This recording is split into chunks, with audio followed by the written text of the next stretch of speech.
علامہ اقبال نے فرمایا تھا، صدق خلیل بھی ہے عشق، صبر حسین بھی ہے عشق، مارکہ وجود میں بدر و حنین بھی ہے عشق۔ قرآن مجید میں اللہ تعالیٰ نے ارشاد فرمایا، قد نصرکم اللہ فی مواطن کثیرہ، فرمایا کہ ہم نے متعدد مقامات پر تمہاری مدد و نصرت فرمائی ہے۔ اس کا مطلب یہ ہوا کہ جنگوں میں فتح کی اسپریچول ڈائمنشن یہ ہے کہ جب تک اللہ تبارک و تعالیٰ کی طرف سے مدد و نصرت نہیں آئے گی، تمہارے مال و اسباب اور جنگی ساز و سامان اور آلات حرب چاہے کتنے ہی جدید کیوں نہ ہوں، وہ تمہیں نفع نہیں دے سکتے۔ کیا اچھی بات، کیونکہ اسباب میں اثر انگیزی کی قوت پروردگار عالم ڈالتا ہے۔ کیا اچھی بات ہے، واہ۔ اسی لیے آپ دیکھیے کہ اللہ نے فرمایا اذا جاء نصر اللہ والفتح، کہ جب نصر اللہ آئے گی تو فتح نصیب ہوگی۔ تو اللہ رب کریم نے فرمایا قد نصرکم اللہ فی مواطن کثیرہ ویوم حنین، اور خاص طور پر یوم حنین کا ذکر کیا گیا۔ فرمایا اذ اعجبتکم کثرتکم۔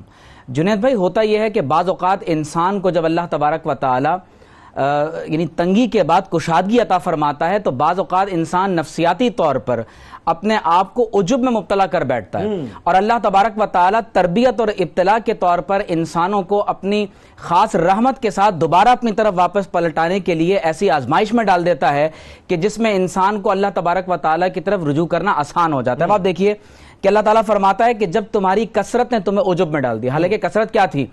دشمن کا لشکر 30,000 کا ہے، مسلمان 10 سے 12,000 کی تعداد ہے، جبکہ تعداد تو ان کی زیادہ ہے، یعنی دشمن پھر بھی 13,000 کی تعداد، 3 گنا زیادہ ہے۔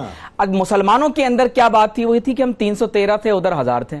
اب تو مسلمان 10-12,000 کی تعداد میں۔ تو اللہ تبارک و تعالیٰ فرماتا ہے فَلَمْ تُغْنِ عَنْكُمْ شَيْئًا، کثرت تعداد کے باوجود تم دشمن کو اس انداز سے زیر نہیں کر سکے جو تمہارے وہم و گمان میں تھا۔ تو فرمایا وَضَاقَتْ عَلَيْكُمُ الْأَرْضُ بِمَا رَحُبَتْ، اور زمین تمام تر کشادگی کے باوجود تنگ ہو گئی۔ ثُمَّ وَلَّيْتُمْ مُدْبِرِينَ، اور اس کے بعد پھر اللہ نے دوبارہ یہ اگلی آیت میں ارشاد فرمایا کہ ثُمَّ أَنزَلَ اللَّهُ سَكِينَتَهُ عَلَى رَسُولِهِ وَعَلَى الْمُؤْمِنِينَ۔ تو معلوم یہ ہوا کہ جب تک محمد رسول اللہ کا فیضان نہ ہو، اہل ایمان پر سکینت نازل نہیں ہوتی۔ قرآن مجید میں ایک اور مقام پر اللہ رب کریم نے فرمایا کہ کم من فئۃ قلیلۃ غلبت فئۃ کثیرہ۔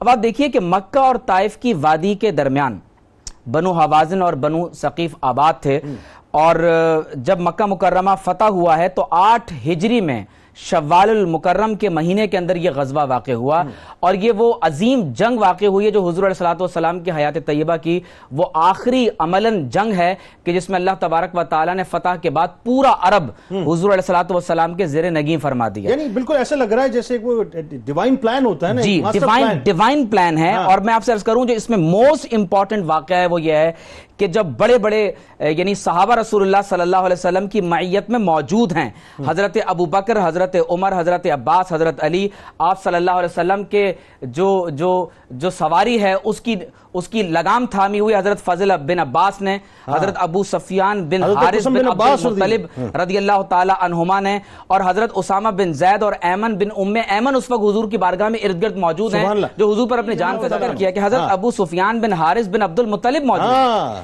جنید بھائی، جو آج کے دور میں سمجھنے کی بات ہے کہ اسرائیل غزہ پر بمباری کر رہا ہے اور مسلمان یہ سوچ رہے ہیں کہ ہمارے پاس ہم کمزور ہیں، امت مسلمہ کمزور ہو گئی اور ہم دشمن کا مقابلہ نہیں کر سکتے، تو اس حدیث کو سنیں کہ جب دشمن نے مسلمانوں پر باقاعدہ کوورٹ آپریشن کیا اور تیروں کی بارش کر دی، اور جو نئے مسلمان ہوئے تھے، تربیت یافتہ نہیں تھے، وہ اپنی صفوں میں یعنی پیچھے کی طرف پلٹنے لگے، تو حضور علیہ السلام نے ایک اعلان فرمایا ہے، اور آج بھی حضور کے گنبد خضرا سے اسی کی صدا آ رہی ہے۔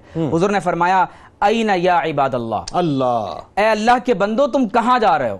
حضور علیہ السلام نے مہاجرین کو، انصار کو، طلقاء کو، سب کو خطاب فرمایا ہے۔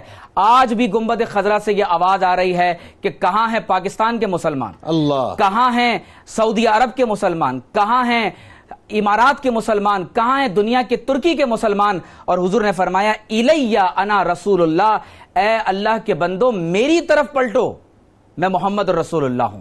اور حضور نے فرمایا انا النبی لا کذب انا ابن عبد المطلب، فرمایا کیا تم مجھ پر ایمان نہیں رکھتے؟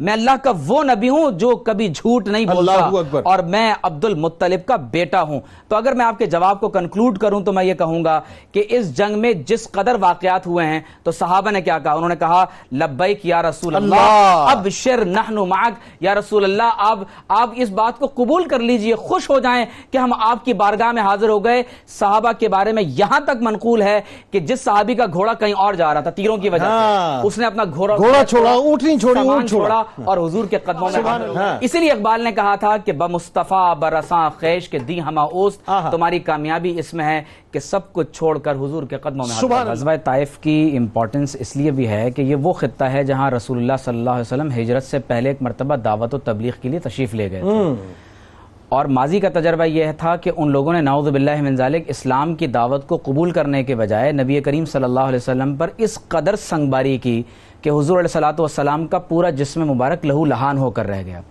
اب دیکھیے کہ یہ جو حوازن اور بالخصوص ہم نے بنو ثقیف کے حوالے سے بات کی ہے تو مکہ اور طائف کے درمیان کی وادیوں کے اندر یہ آباد تھے، اور جو لوگ پہاڑوں کے درمیان کے اندر یعنی اپنے آپ کو محفوظ رکھے ہوئے ہوں ان کے ساتھ جنگ کرنا ذرا مشکل کام ہوتا ہے. تو حضور علیہ الصلوۃ نے جو اسٹریٹجی اختیار کی ہے اس میں بڑی قابل توجہ بات یہ ہے کہ پہلی مرتبہ عرب میں حضرت سیدنا سلمان فارسی رضی اللہ تعالیٰ عنہ، جن کے مشورے سے آپ صلی اللہ علیہ وسلم نے پہلے غزوہ خندق میں خندق کھودنے کا عمل مکمل کیا، تو آپ ہی کے مشورے سے منجنیق اور دبابہ کو، جس طرح آپ نے اس کے تعارف میں بھی کہا، منجنیق دراصل ایک ایسا آلہ ہے کہ جس میں ایک بڑا پتھر رکھ کر ایک کسی چیز کے ذریعے سے کھینچ کر پھینکا جاتا ہے تاکہ بالخصوص قلعے کی دیواروں کو شک کیا جا سکے اور دشمن جس حصار کے اندر بند ہو کر بیٹھا ہوا ہے اس کو اس حصار کے ساتھ باہر نکالا جائے. اسی طرح دبابہ کے ذریعے سے بھی مسلمانوں نے حملہ کرنے کی کوشش کی، لیکن دشمن کیونکہ بہت اس حوالے سے مضبوط تھا، انہوں نے تیر اندازی کی اور مسلمان بظاہر اس وقت اس قلعے کو اس طور پر فتح نہیں کر سکے. اچھا، کہا جاتا ہے دو فصیلیں تھیں، ایک بھی نہیں دو فصیلیں انہوں نے جو کی. تو اس لیے یہ ذرا مشکل عمل رہا مسلمانوں کے لیے کہ اس حصار کو توڑ سکیں. نبی کریم صلی اللہ علیہ وسلم نے یہاں پر درختوں کے عمل کاٹنے کے عمل کو شروع کر دیا. اس کا مطلب یہ ہوا کہ دشمن کو بعض اوقات اس کے رسد کو روکنا پڑتا ہے، اس کو معاشی نقصان پہنچانا پڑتا ہے. آپ اگر اکنامکس کو یعنی اپنے قبضے میں نہیں لیں گے، آپ اگر معاشی طور پر خود کو مضبوط نہیں کریں گے تو آپ اکنامک ٹیررزم کے دور میں تو کسی بھی طور پر کسی بھی جنگ کے اندر کامیاب نہیں ہو سکتے. اگر آج کے دور سے اس کو ملا لیں تو بات بہت واضح ہو جاتی ہے. سرکار کی اسٹریٹجی پہ حضور علیہ السلام پوری دنیا حضور نے یہی دیکھی. آج ہم دشمن کے خلاف ایک قلم اٹھانے کے لیے بھی اس قابل اس لیے نہیں ہے کہ ہم معاشی طور پر اپنے پیروں پر نہیں کھڑے ہوئے، تو لہٰذا آپ کو اپنے پیروں پر کھڑا ہونا ضروری ہے.